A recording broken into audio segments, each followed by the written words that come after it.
Assalamualaikum warahmatullahi wabarakatuh.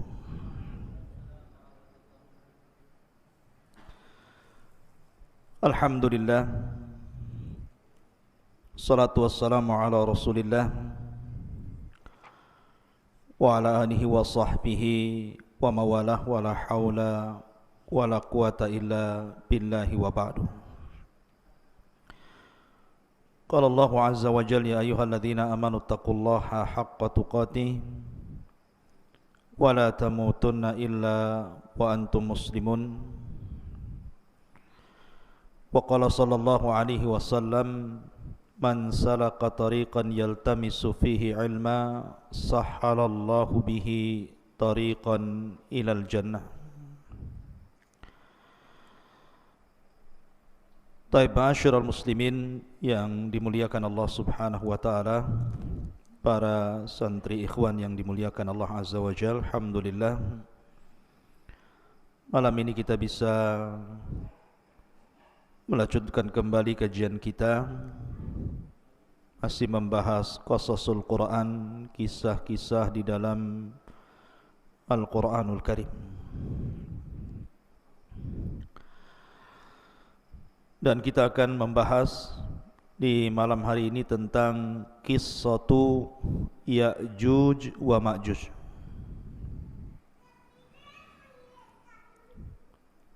Artinya malam ini kita akan membahas satu tanda dari tanda-tanda kiamat besar. Siapa Ya'juj dan Ma'juj itu? Kemudian kapan keluarnya?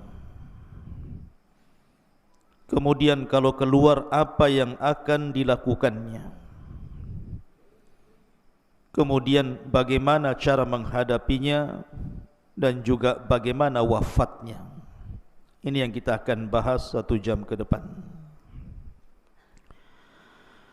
Di dalam surah Al-Kahfi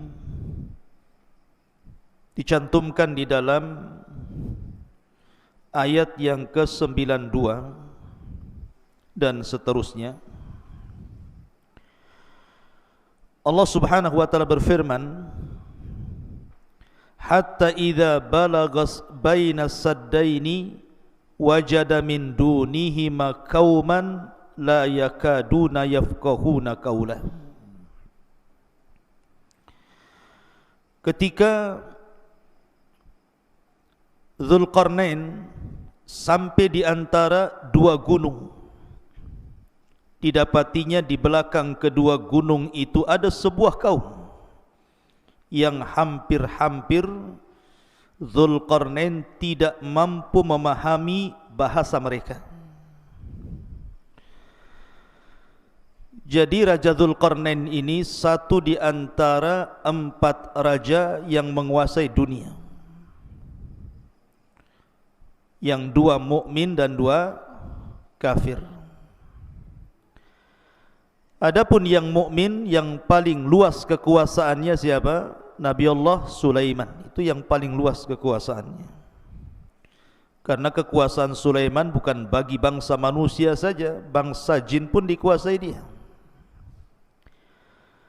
Baru orang nomor 2 ya Dzulqarnain. Itulah raja yang mukmin, yang beriman kepada Allah, yang sebagian besar dunia dikuasainya. Baru setelah itu yang 2 kafir, Namrud dan Bukhtun Nasr. Lah Dzulqarnain ini menurut riwayat Abdullah ibn Abbas radhiyallahu anhuma keliling dunia sampai menghabiskan waktu 500 tahun lamanya. Sampai suatu ketika Dzulqarnain ini mengarah ke sebuah arah, maka dia kemudian sampai di antara 2 gunung. Lah di balik 2 gunung itu ada sebuah kaum. Masalahnya kaum itu tidak bisa diajak bicara. Kalaupun mereka bisa diajak bicara, Dzulqarnain tidak paham maksudnya. Karena Dzulqarnain baru sampai di tempat itu. Tetapi bagaimanapun Allah subhanahu wa ta'ala berikan kemampuan kepada Dzulqarnain itu, thumma adbaba thumma atba'a sababa. Jadi Dzulqarnain itu diberikan oleh Allah kemampuan untuk memahami apa yang menjadi sulit bagi dia menjadi mudah. Akhirnya diriwayatkan Dzulqarnain mempersiapkan 10 penerjemah. Yang satu penerjemah ke penerjemah yang lainnya itu beda bahasa. Jadi kaum yang tidak bisa dipahami bahasanya ini kemudian bicara kepada penerjemah pertama dengan bahasa lain. Penerjemah pertama, kedua menggunakan bahasa lain lagi. Penerjemah kedua, ketiga menggunakan bahasa lain lagi. Sampai 10 bahasa untuk menerjemahkan keinginan kaum di balik 2 gunung itu. Setelah 10 bahasa, Dzulqarnain baru paham.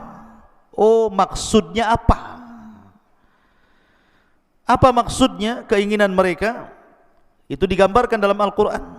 Qalu, mereka mengatakan, ya Dzulqarnaini, inna Ya'juj wa Ma'juj mufsiduna fil ardi, fahal naj'alu laka kharjan ala an taj'al bainana wa bainahum sadda.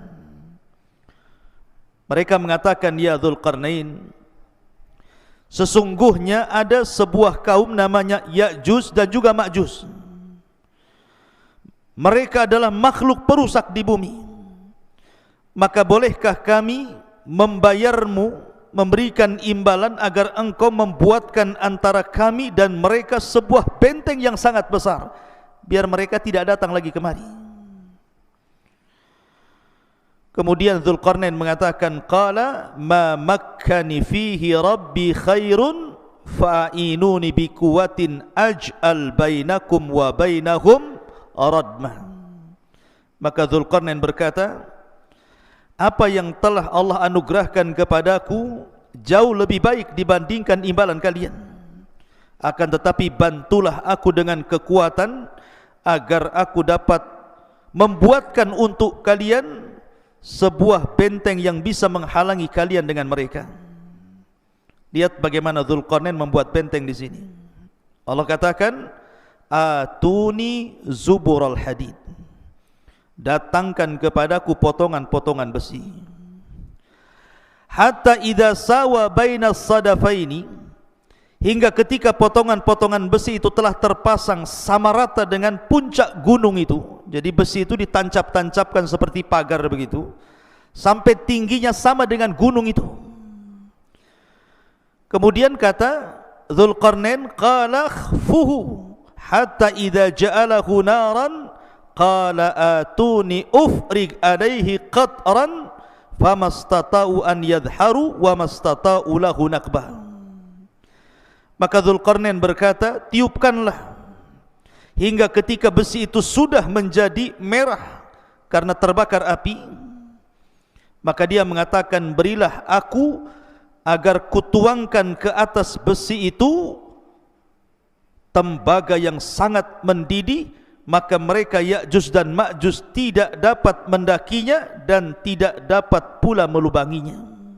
Menunjukkan bahwa ini kekuatan yang Allah Subhanahu wa taala anugerahkan kepada Dzulqarnain. Dari sini terjadi perselisihan ulama. Apakah Dzulqarnain itu seorang nabi ataukah bukan? Bagi yang mengatakan bahwa Dzulqarnain seorang nabi, berarti mukjizatnya mampu membentuk sebuah benteng yang menghalangi antara Ya'juj dan Ma'juj dengan kaum yang tidak bisa dipahami bahasanya itu. Tetapi bagi yang mengatakan bahwa Dzulqarnain bukan nabi, itu hanya karamah saja. Allah anugerahkan kepada Dzulqarnain karena keajaiban dunia itu tidak lepas dari 3 perkara: mukjizat, karamah dan sihir. Mukjizat bagi para nabi, karamah bagi para wali, dan sihir bagi para dukun. Yang ingin saya kisahkan bukan kisah Dzulqarnain, tetapi yang saya ingin kisahkan malam ini tentang siapa Ya'juj dan Ma'juj itu. Baik,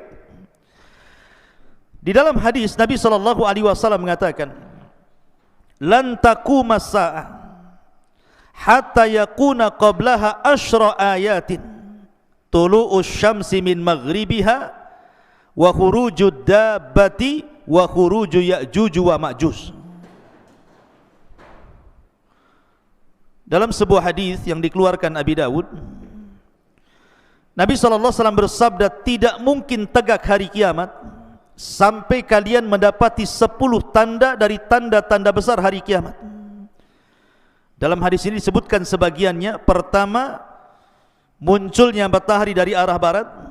Yang kedua, munculnya binatang bumi yang bisa bicara. Dan yang ketiga, Ya'juj dan Ma'juj. Kapan keluarnya Ya'juj dan Ma'juj itu, ikhwan? Dan siapa Ya'juj dan Ma'juj itu?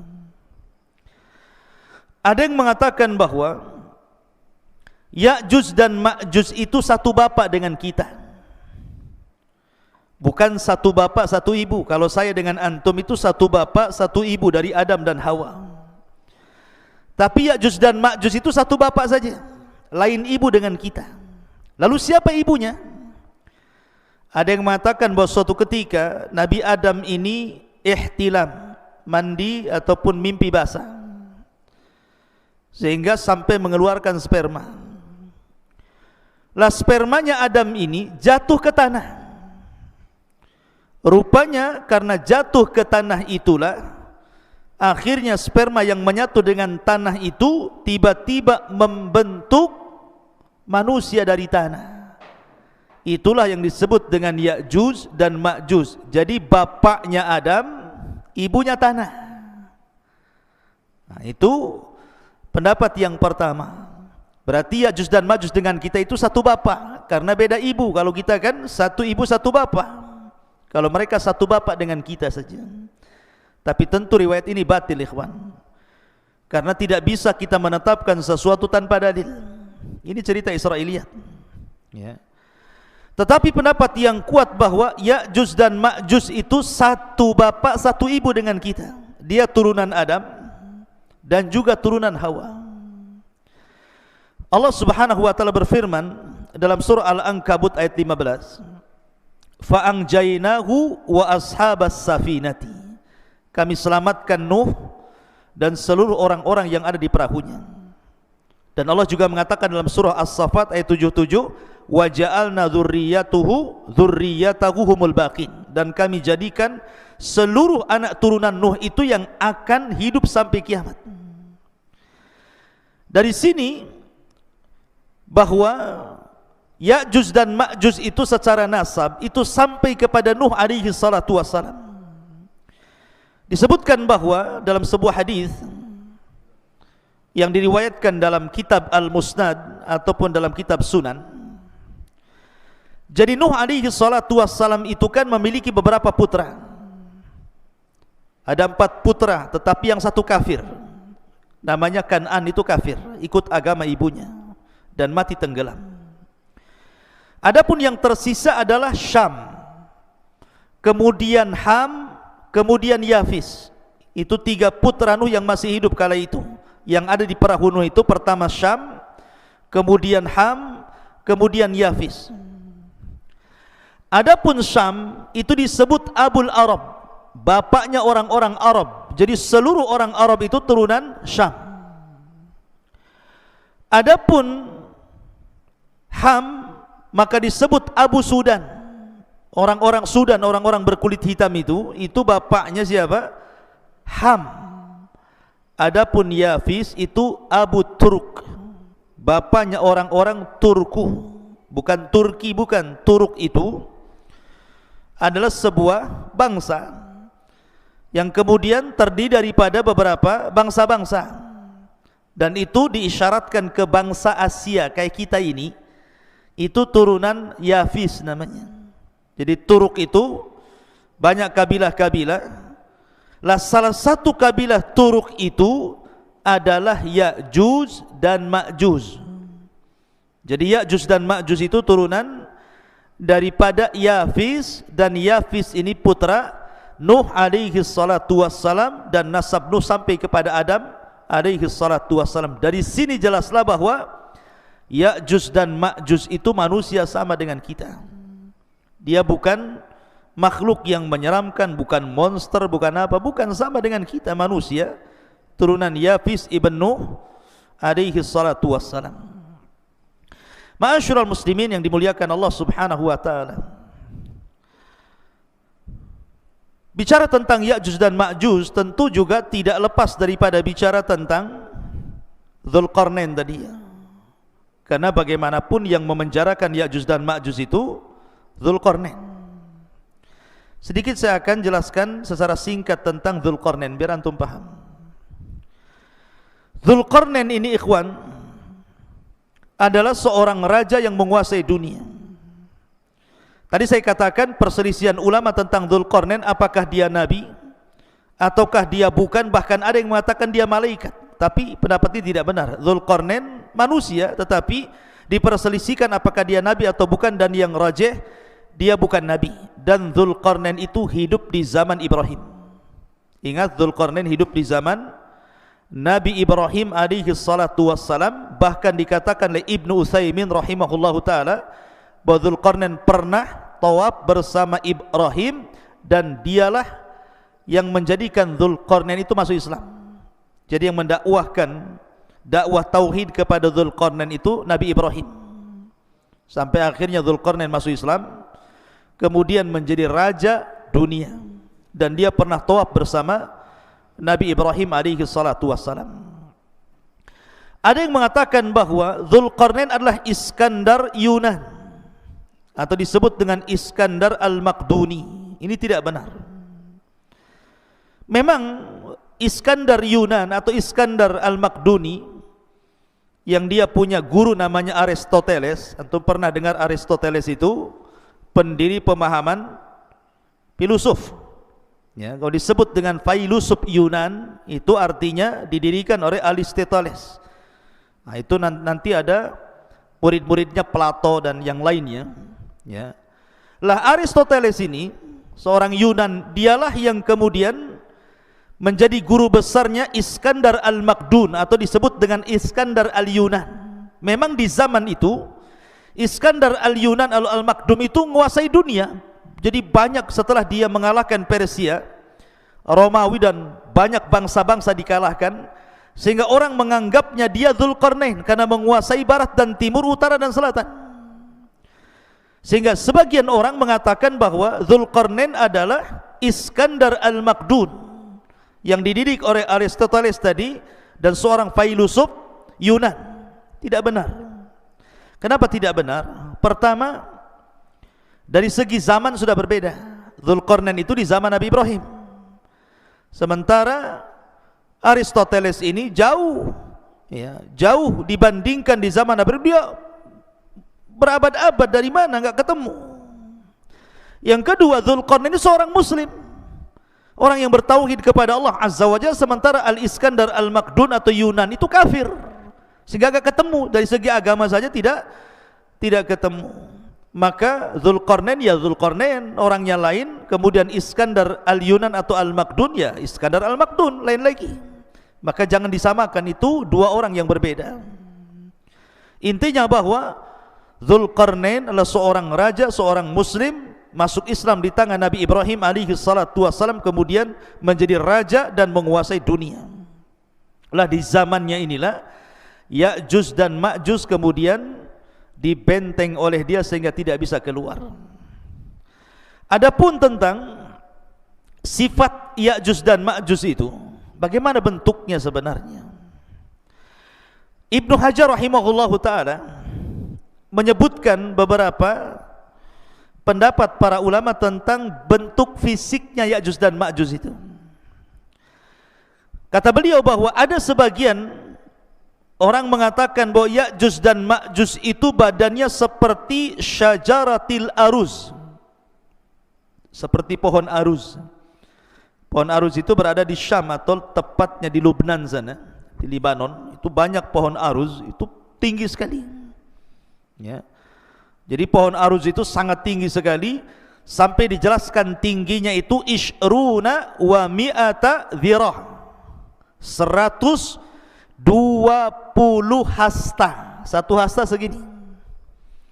Kalau 120 hasta, kalau 120 bagi 2 berapa? 60. Berarti 60 meter. Karena satu hasta itu setengah meter. Berarti tingginya Ya'juj dan Ma'juj itu 60 meter. Masjid ini saja baru 10 meter. Berarti 6 kali tingginya masjid ini. Berarti tinggi sekali Ya'juj dan Ma'juj itu. Raksasa kan begitu ya. Ini satu pendapat. Jadi Ya'juj dan Ma'juj itu setinggi itu karena dimisalkan dengan pohon arus yang ada di Syam, di Lubnan sana. Ini satu pendapat. Pendapat yang kedua bahwa Ya'juj dan Ma'juj itu simfun arba'atu adru fi arba'ati adru. Satu dhira, satu hasta. Jadi dia tingginya 4 hasta, lebarnya 4 hasta. Nah, jadi kotak itu jadinya. Ya. Jadi bentuk Ya'juj dan Ma'juj itu 2 meter tingginya, kemudian panjangnya juga 2 meter, lebarnya 2 meter, tingginya 2 meter. Jadi kayak kardus jadinya. Ya. Jadi itu ada juga yang mengatakan Ya'juj dan Ma'juj itu seperti itu. Kemudian juga ada yang berpendapat simfun yaftarishuna adhanahum wa yaltahifuna bil ukhra. Jadi Ya'juj dan Ma'juj itu punya telinga besar sekali. Telinganya besar sekali, panjang. Jadi satu telinga digunakan untuk selimut dia kalau dia tidur, maka satu telinganya lagi digunakan untuk membunuh, untuk menyerang. Nah, ini kayak apa ini? Telinganya besar sekali. Ya. Kemudian juga ada yang mengatakan bahwa Ya'juj dan Ma'juj itu tuluhum shibrun aw shibraini wa atwaluhum salasata ashbar. Paling tinggi 3 jengkal segini.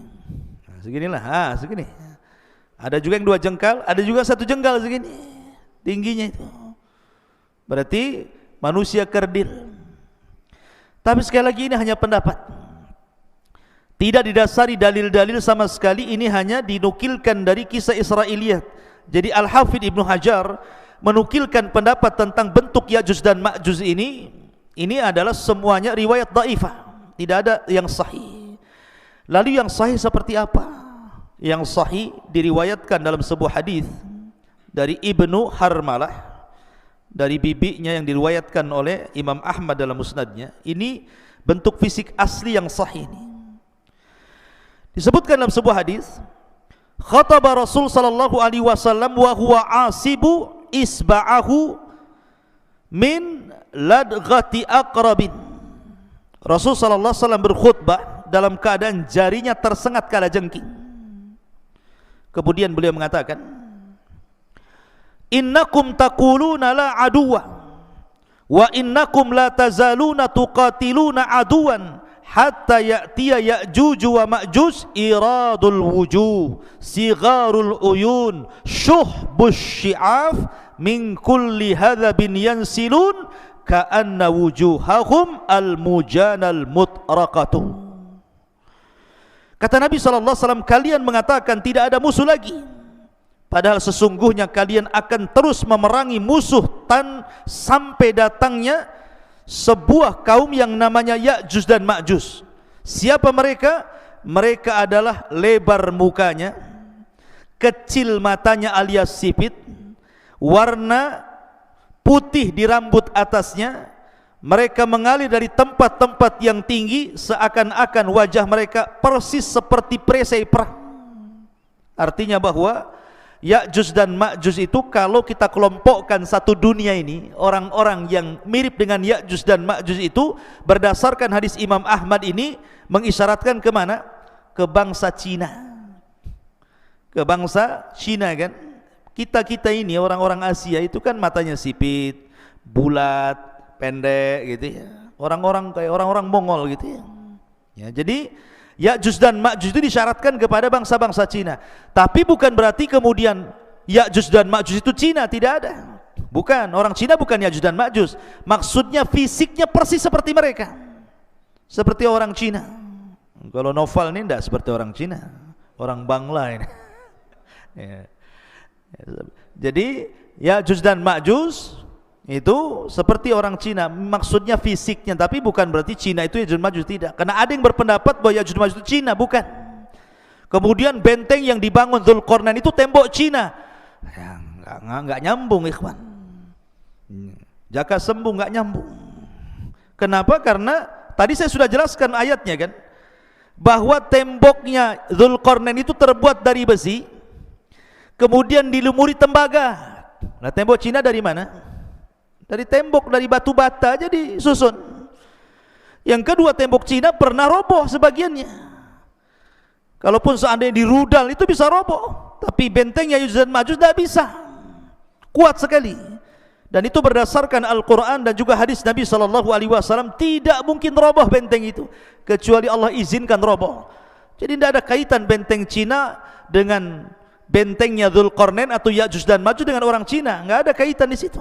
Ya'juj dan Ma'juj lain, benteng Cina juga lain, bukan benteng Ya'juj dan Ma'juj. Ya. Secara fisik ya persis gitu saja. Ya. Ma'asyiral muslimin yang dimuliakan Allah Subhanahu wa taala.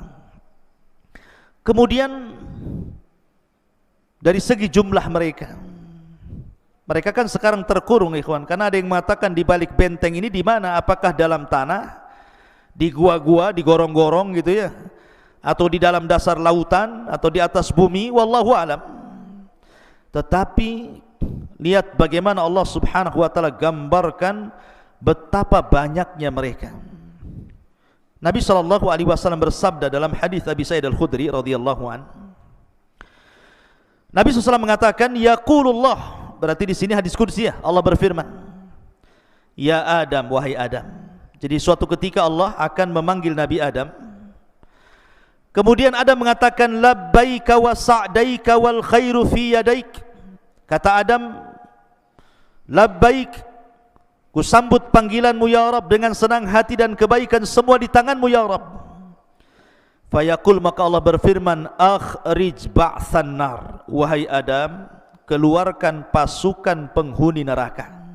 Adam, keluarkan pasukan penghuni neraka.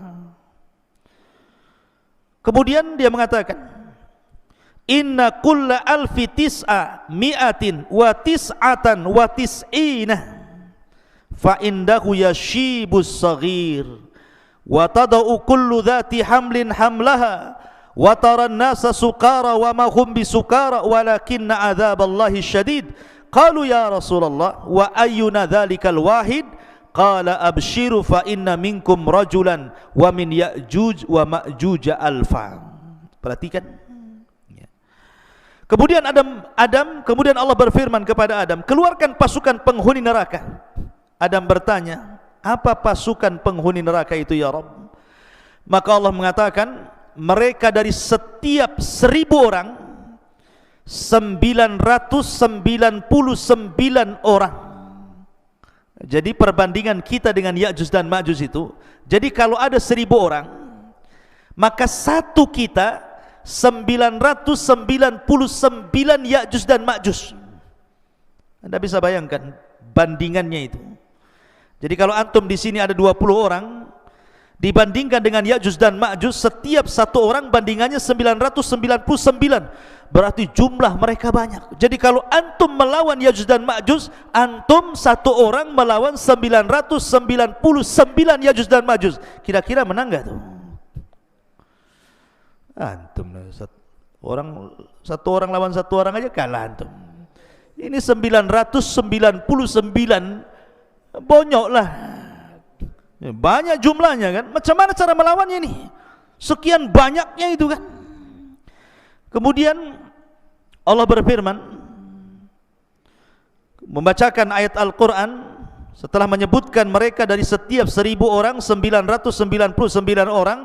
Ketika itu anak kecil menjadi beruban, setiap yang hamil melahirkan apa yang dikandungnya, dan kamu lihat orang-orang seakan-akan mabuk padahal mereka tidak mabuk, tetapi karena azab Allah yang sangat keras. Para sahabat bertanya, Rasul, siapa yang satu itu?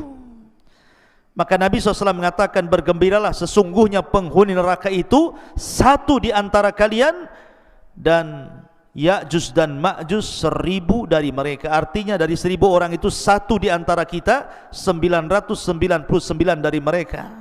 Menunjukkan penghuni neraka banyak sekali.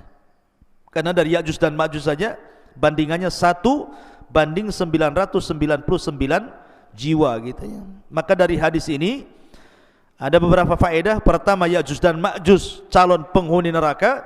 Yang kedua, jumlah mereka besar. Dan yang ketiga, mereka adalah turunan Adam alaihi salatu wassalam. Ada hadis, tetapi memang dilemahkan sebagian para ulama, yang mengatakan bahwa Ya'juj dan Ma'juj itu, jelaskan, Ya'juj ummatun wa Ma'juj ummatun, kullu ummatin arba'atu alafin ummah, la yamutur rajulu minhum hatta yanzura ila alfi dzakarin min sulbihi kulluhum qad hamala silah. Jadi ada hadis yang mengatakan satu orang Ya'juj dan Ma'juj itu tidak akan mati sampai dia melahirkan anak cucunya, sampai jumlah mereka itu 1000 orang, baru mereka mati. Jadi kalau Ya'juj dan Ma'juj ini mati, pasti sudah memiliki anak cucu dan jumlahnya 1000 orang, dan mereka sudah siap berperang dengan senjata mereka. Tapi hadis ini lemah ya. Tapi masyhur dalam kisah-kisah Ya'juj dan Ma'juj kalau dijelaskan oleh para ulama. Taib, sekarang pertanyaannya, ada di mana Ya'juj dan Ma'juj itu sebenarnya? Karena di masa Khalifah Abbasiyah, di masa Khalifah Abbasiyah ketika itu yang memimpin siapa? Al-Wathiq. Jadi para khalifah di zaman itu berusaha mencari-cari tahu di mana sih letak Ya'juj dan Ma'juj itu, ada di mana sebenarnya? Ada di hutan Jabal Uhud kah? Ada di mana kah? Kita tidak tahu. Tapi yang jelas bahwa khalifah-khalifah di zaman dulu itu berusaha mencari tempat di mana Ya'juj dan Ma'juj itu. Lah salah satunya Khalifah Abbasiyah Al-Wathiq mengirim sebuah pasukan besar. Kemudian mereka berjalan dari negeri ke negeri, dari daerah ke daerah, dari desa ke desa, dari lembah ke lembah, dari bukit ke bukit, padang pasir ke padang pasir, sampai akhirnya mereka sampai di sebuah benteng yang sangat kokoh. Dan itu disebutkan oleh Imam Ibnu Katsir dalam kitabnya. Jadi pasukan Al-Wathiq Khalifah Abbas ini berhasil menemukan benteng itu. Benteng itu sangat kokoh sekali. Karena ketika itu Khalifah Al-Wathiq bermimpi bahwa terjadi keretakan benteng itu dalam mimpinya, makanya dia kirim pasukan untuk mencari benteng itu, dan ketemu. Rupanya benteng yang sangat kokoh sekali, yang sangat tinggi sekali, yang tidak bisa diretakkan sama sekali. Akhirnya kemudian mereka pun menyisihkan pasukan mereka untuk menjaga benteng itu, kemudian pulang. Memang kisah ini Ibnu Katsir tidak menyebutkan sanadnya, tetapi beliau menyebutkan seperti itu. Cuman letaknya di mana masalahnya? Ya. Lah dari sini ikhwatu fiddin muliakan Allah Azza wa Jalla, sebagian ulama mengatakan bahwa Ya'juj dan Ma'juj itu terletak di antara dua lautan yang disebut dengan lautan Aswad, lautan hitam, dan lautan Qazwin. Namanya lautan Qazwin dan lautan hitam, di tengah-tengahnya. Ada juga yang mengatakan seperti yang dikatakan oleh Al-Imam At-Tabari, Al-Imam At-Tabari rahimahullahu taala, bahwa letak Ya'juj atau bentengnya Dzulqarnain yang dibaliknya itu ada Ya'juj dan Ma'juj, itu baina Armenia wa Adribijan walakin lam yasil ahadun ila dzalik. Kata At-Tabari mengatakan bahwa letak benteng Dzulqarnain atau letak Ya'juj dan Ma'juj itu ada di antara Armenia dan Adribijan. Antara Armenia dan Adribijan, mungkin kalau sekarang mungkin dekat Georgia namanya, Georgia gitu ya. Nah, di sekitar Georgia sana.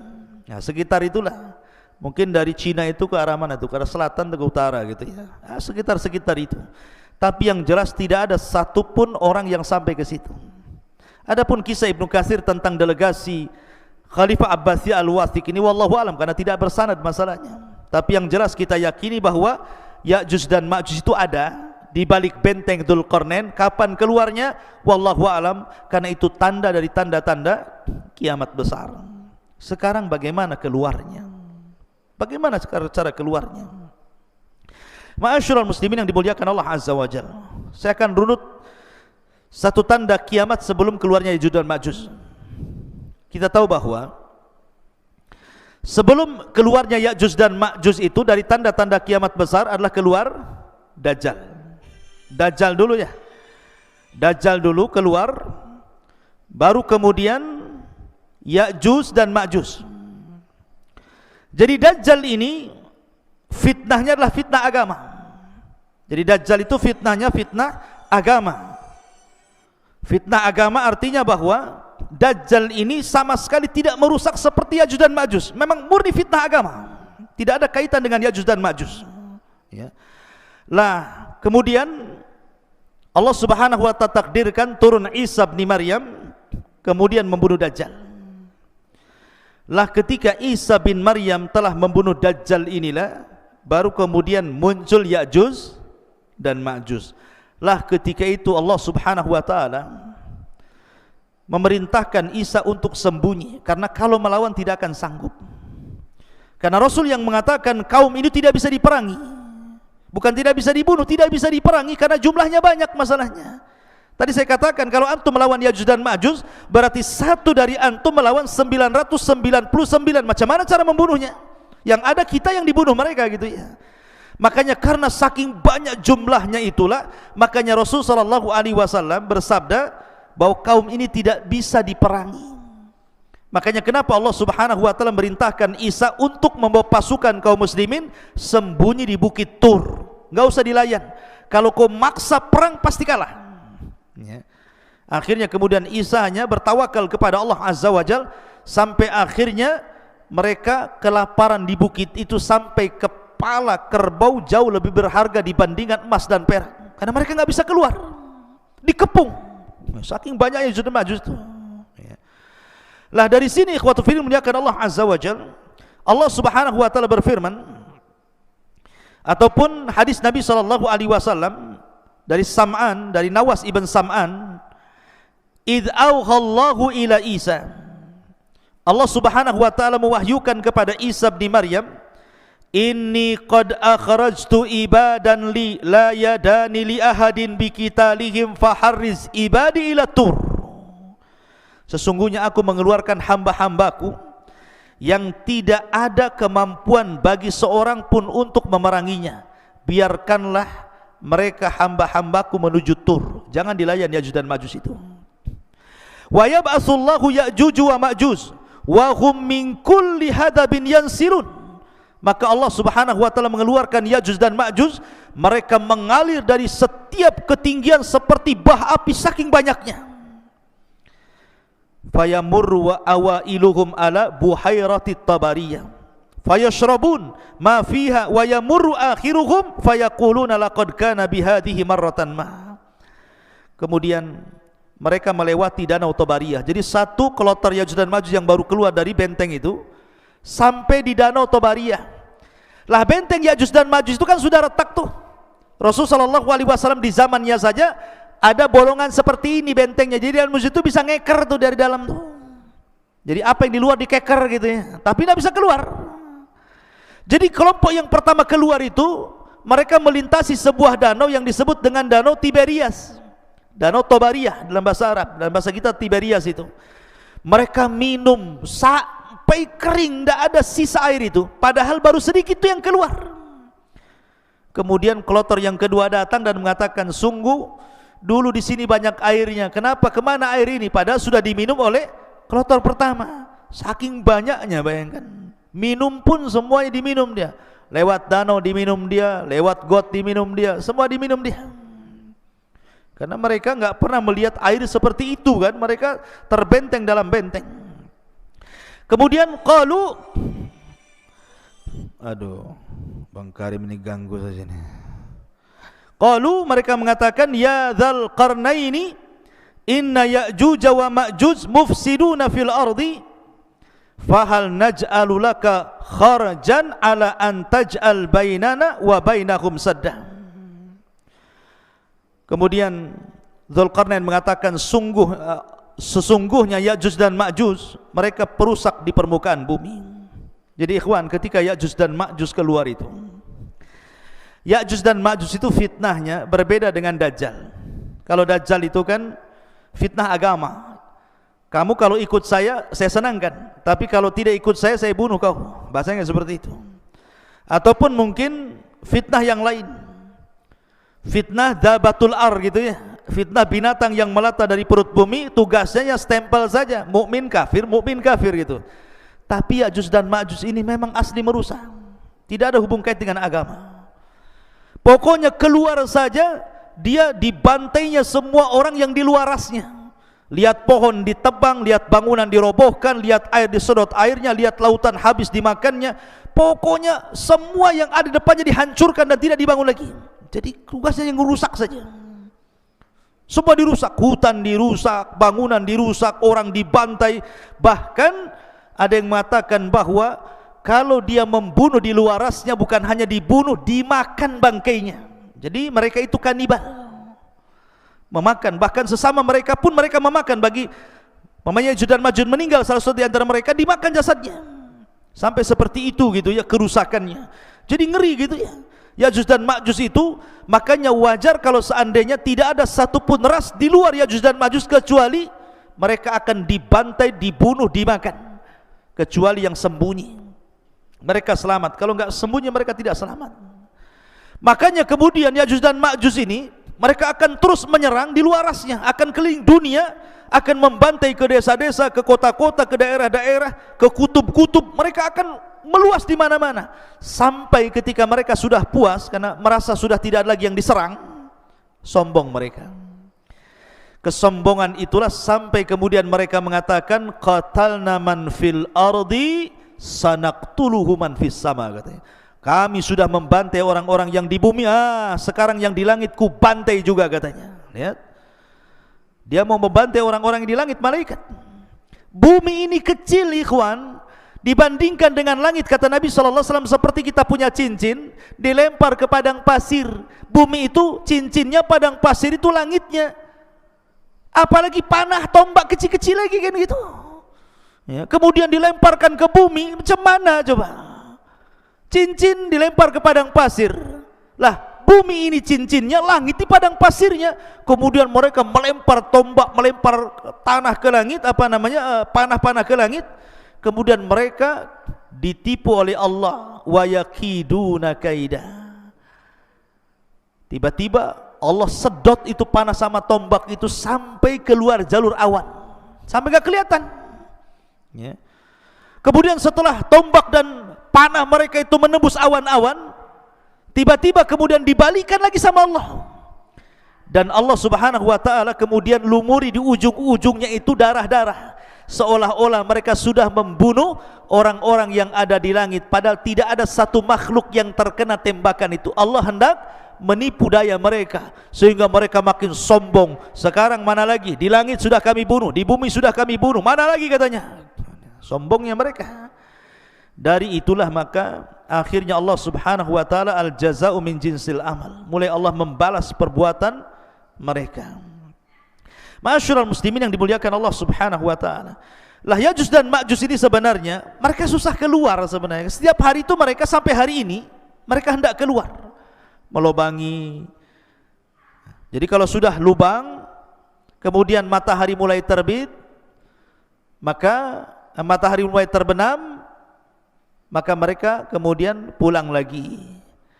Begitu setiap hari ya. Ketika mereka datang lagi, rupanya lubang yang kemarin sudah tertutup lagi. Sampai akhirnya di akhir zaman, kata Nabi SAW, pimpinan mereka Ya'juj dan Ma'juj mengatakan kepada anak buahnya, ghadan nahfiru insyaallah.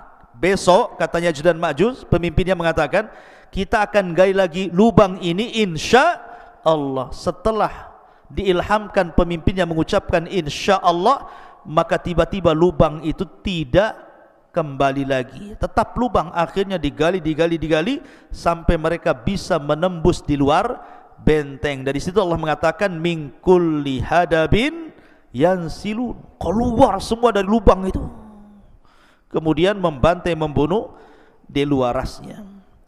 Ma'asyiral muslimin yang dimuliakan Allah Azza wa Jalla, lalu bagaimana akhir perjalanan Ya'juj dan Ma'juj itu? Jadi ketika Ya'juj dan Ma'juj itu sudah membantai semua di luarasnya, manusia-manusia di luarasnya, kecuali yang selamat ya, tadi Isa dan para pengikutnya yang ada di Bukit Tur, dan orang-orang yang sembunyi entah di mana, entah berantah, yang penting mereka selamat. Maka Isa melihat kerusakan itu kemudian berdoa kepada Allah agar Allah menghancurkan mereka. Dari sini Allah Subhanahu wa taala kemudian mengutus apa? Naghaf. Apa naghaf? Naghaf itu semacam ulat. Lihat bagaimana kalau Allah menghancurkan sebuah kaum tidak perlu ngirim buaya, apalagi buaya darat. Ya. Jadi cukup dikirim ulat saja, tidak perlu mengirim harimau, cukup ulat. Jadi ketika Ya'juj dan Ma'juj itu sedang tertidur, semuanya tertidur, istirahat. Tiba-tiba Allah kirim ulat banyak sekali, di mana-mana ada ulat. Rupanya ulat itu berjalan ke belakang sampai di tengkuknya. Tiba-tiba Allah Subhanahu wa taala jadikan ujung mulut ulat itu menembus tengkuk Ya'juj dan Ma'juj, masuk dari belakang. Kemudian merusak isi badannya. Subhanallah, seperti listrik kalau antum cabut gardunya itu. Apa yang terjadi? Bukan satu yang mati, satu batang mati. Kalau gardunya dicabut, satu batang mati. Artinya ketika satu Ya'juj dan Ma'juj mati, semua mati. Bukan ini dulu mati, besok ini, minggu depan ini, enggak. Ya. Jadi satu mati, mati semua. Subhanallah, coba bayangkan. Bagaimana Allah Subhanahu wa taala bisa mewafatkan Ya'juj dan Ma'juj dalam satu waktu. Tidak harus menunggu hari ini, besok, bulan, enggak. Satu mati semua. Subhanallah. Dan bangkainya Ya'juj dan Ma'juj setiap satu bengkal ada, satu jengkal ada, satu jengkal, karena jumlah mereka banyak. Sehingga Isa bin Maryam kebingungan ketika melihat jusas, bangkai-bangkai Ya'juj dan Ma'juj yang berserakan di sana sini. Maka kemudian Isa pun berdoa kembali untuk Allah membersihkan mereka. Dikirimlah burung-burung unta, burung-burung besar seperti unta. Kemudian diangkatlah jasadnya. Dalam riwayat Musnad Imam Ahmad, dilempar ke lautan entah berantah laut mana. Yang jelas bukan laut Batam sini, yang jelas laut mana. Sampai bersih bumi. Yang namanya bangkai dibuang tetap masih ada sisanya. Maka Isa berdoa lagi agar betul-betul Allah Subhanahu wa taala membersihkan bumi. Maka Allah kirimkan hujan, sampai hujan ini membuat banjir, sehingga sisa-sisa Ya'juj dan Ma'juj masuk ke sungai-sungai, masuk ke solokan, masuk ke laut-lautan. Akhirnya betul-betul bersih bumi. Allah kembalikan bumi seperti di zaman Adam. Pohonnya besar-besar, sampai pohon delima, satu buah, satu kampung bisa masuk ke cangkangnya. Bisa bayangkan, pohonnya besar, satu buah delima, itu kalau dibelah, satu kampung bisa masuk ke cangkangnya itu, sambil makan di dalam. Kalau delima sekarang segede gini, sudah kecut lagi, kecil gini. Jadi nanti di akhir zaman itu delima itu, ruman itu besar sekali, ya, bisa puluhan masuk di situ. Karena Allah suburkan kembali sebagaimana di zaman ketika awal bumi dihidupkan, subur.